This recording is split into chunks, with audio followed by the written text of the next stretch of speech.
This past Sunday was our Church in the Park service. It was a great day.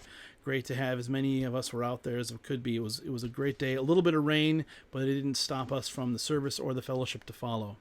Actually, in the service, I preached what I believe is going to be my last sermon through the book of First Corinthians. I may come back and do some summaries in the future, even in the near future. But this was the final going through of chapter 16, the last several verses. And really, to boil down the message, Paul, I think, loops back in the themes to what he began the book with in First Corinthians chapter 1, verse 10, that he wanted there to be no divisions in the church, and that there were to be unified and of the same mind. And in the way that he closes the book out, he encourages that the believers ought to submit to those who are serving in the church. And one of the realities is that Christians are to submit to one another in the proper areas and spheres that we're operating. And there ought to be this desire and attitude of willingness to submit to other Christians in the church when they're fulfilling the roles that God has given to them in the body. And so there needs to be the submission and a recognition of the servants who are honoring the Lord and doing well in the work and labors.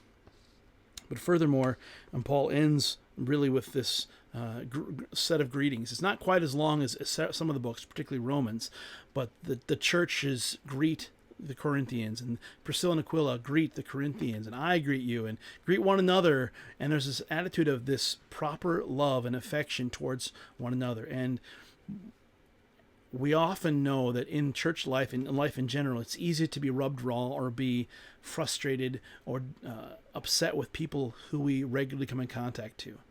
But we need to be those who love one another, who greet one another. And the idea there is show appropriate levels of affection for people in the church.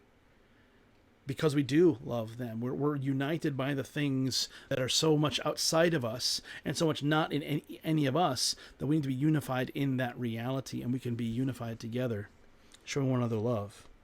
And so really I think the way that Paul ended the epistle was just this thankfulness that thanks to some of the believers there, and reminding of some of the themes that really were the reason why he wrote the book. And he wrote the book as the people reading it to people who had not been changed by his words yet.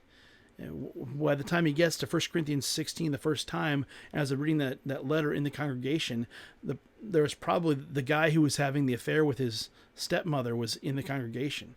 Other people who were being primary movers in this factionalism were still standing right there, and he's all coming back to the same reality of let's love one another. And the way to do that is to not be focused on the things of the culture, the things of the world, but be focused on the things of the Lord, and use the correctives that he's given in the Word. Because one of the important images there in 1 Corinthians chapter 12 is the body, and how we all need one another in the body. We're all important. We're all in the church, necessary for the function of the church, and he brings it back. And so it's really kind of this final be together and greet one another with love. There needs to be this love and affection for one another in the church.